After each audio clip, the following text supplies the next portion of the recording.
had the chance to have a look back at the game and in this quick turnaround, digest things a bit further. What's your assessments following the kind of... Yeah, listen, like I said, we were the best team for 2.5 minutes of 97 or 98. First and foremost, credit to Burton Albion and to Gary for his players and the performance. But we have to look at it from our own point of view, and we were way down all over the pitch from 1 to 11. You know, I think if there's any one who can get a little bit of praise, it would be young Louis Sibley. Not only a fantastic finish, but I thought he had really good energy levels. And considering he didn't train with the group till the Friday, so it was credit to him. But I think all round, other than that, we were second to the ball far too often. We didn't pass it crisply enough. We didn't create overloads in different situations we've been really good at in recent weeks. Other than a real poor day, I can't be too critical of the group, because over the piece, since we played the likes of Stockport, we got a credible draw, and Wigan we lost to, but we should win the game. And ever since that, going to Central Bank at Lincoln, and you know, Huddersfield and Bolton and Charlton, we've been very, very good. So, and those lads out there on Saturday were responsible for the very good part. So what you don't do as a manager, you don't forget the good and remember the bad and the ugly, and that's what we were Saturday. We were bad and ugly in spells. So we need to get back to a game, and boys have come in today and they look fresh again, which is good, and we get the opportunity to consider whether we change it for a Cambridge team that's been stunning away at Bolton, 2-0 up, could have been 3-4 up. Bolton struggled to get a draw, and of course they beat a really good Mansfield team. You know, I listened to Nigel words with real care. I think they were 2 down, could have been many more down, 3-4 down at the interval. Looks a tight game in the finish, but that would have been no different if we'd have finished 4-3 at Burton. It wasn't a tight game. It was one team, much the better side. And in Cambridge's case versus Mansfield, that was Cambridge. In our case, Burton were much better than us. You were understandably frustrated at half-time, but when you get back into your office on a Monday morning, there's some kind of positive to draw from the fact that you know that was an anomaly, as you've already touched on?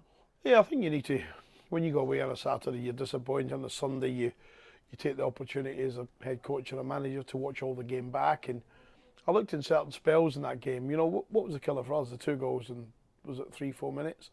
At a key stage of the game, you know, you can understand Burton getting back in the game, you know, an equaliser, which, if I'm being straight, they're probably quite fortunate to get that. A couple of ricochets and it bounces in their favour. But no excuses with our 2 goals, out-muscled in one and really good play on the other one. So, but that sort of set you back at half-time. But when you come in today, you get the opportunity to reflect on certain parts of the game that could have turned in our favour.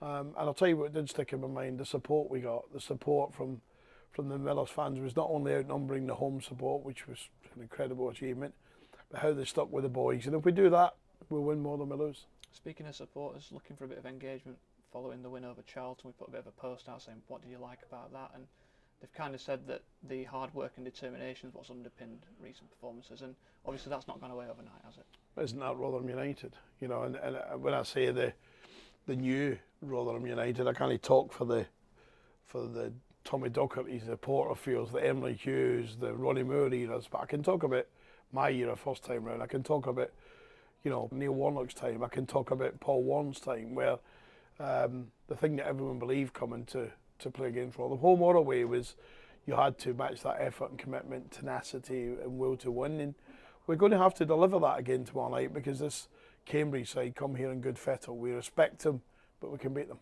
At risk of making you sound like you know what you're talking about, you've said since you've assembled this group that it would take a bit of time for them to gel. Is the fact that they're kind of coming together to dig in and get results, is that in evidence now that it's just taken that bit of time to get there? I think no one gave us credit for it. I can remember talking, Charlton's just had a couple of great wins post when we slayed them here. They've gone and won at Bolton and beat Shrewsbury last seconds on Saturday. And I get talking to Nathan even after that game, it takes time to put 14, 15 lads into, some lads that want to be there, some lads that don't want to be there, and mix that new group up. But I've always maintained it would be into January and February before we could really have consistency, before we could have real clarity in our mind as to who should take that shirt for the Millers. And that's coming to the fore now, who should play for us. And it tends to be the lads that give the supporters everything they would give if they were selected to play. You've been on the other side of the fence as a player. Is that something you see in the dressing room, that when you've formed a couple of bonds, whether it be off the pitch or whatever else, you will kind of go that extra mile for your teammates? I think I read a brilliant article where Zach Jones was talking about having Hakeem Adoffin and Sam Nimby with the wives over New Year's Eve for a quiet meal and no alcohol, but a quiet meal, and prior to going to Lincoln, and I think there was a couple of other lads there with the partners before they decided to have dinner. And that sort of tells you that there's a togetherness coming in the group that wasn't there earlier this season. We've seen the emergence until he's got this little injury. Sean McWilliams, who'll be back in a couple of weeks, is that he suddenly felt part of the group because he was getting invited to places with his good lady. So, yeah, it does take time. You can hear the spirits in the camp behind me. That we tried to keep this camp on a level, whether we win or lose or draw. We tried to keep it very, very level. And we've come in this morning, the chairman and a couple of the board members come in and breakfast tea and a cup of tea, and that just reassures everyone how much we're together from top to bottom. Perhaps good that Cambridge comes so soon after. I know when you lose a game, you want to get back out there and put it right. Yeah, I think so. I think you would always, when it's as bad as or as poor as we were Saturday, I think you'd want to play on Sunday. But realistically, given the way that sports science works and how the legs work, it wouldn't work on Sunday. But we're pleased we've got a game tomorrow night. We know the rewards for winning it. You know, here we are. We're sitting. You know, this is our is it our last game of the month? I think it's our last game of the month. We know what a win does. A win will take us 4 or 5 points from the playoffs with a game in hand. We know defeat will leave us trenched a little bit. We've got some good games to come. Nothing more exciting than Saturday is an away game. But after that, we've got other games where I think we can get points accrued. But we know in this league, it's typified by a member of the public who's into his football but no specialist in any leagues, said to me on Sunday when I was out walking the little dogs, is that can't predict League One. Cambridge beat Mansfield, Bottom beat you guys. It takes Charlton in the 98th minute to beat Shrewsbury. Bolton sack the manager and go and win at Huddersfield. It's really that type of league this year. It's the guys who have consistency. February, March, they'll be in the Shake Up in April. One of the things you have had some consistency in is home performance of late. Is it particularly good that you're back in front of your home fans where you look really comfortable? How can you beat playing football in the New York Stadium, Sam? It's still one of those grounds, and there's some big clubs in this league. I can remember young Stansfield at Birmingham said to me, he played here before, he played in the game towards the end of last season when he was on loan in the Championship at Birmingham, said, I just come here for the first time and love playing here. And that's every player. You have to come and play at the New York. It's a circular ball right in the middle of town. The acoustics are brilliant. The atmosphere is tremendous.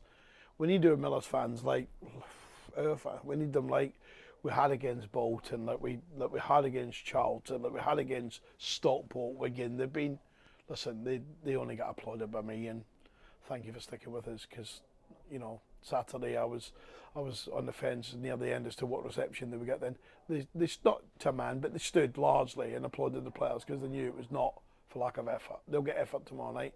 Let's hope we get the quality out of the bag.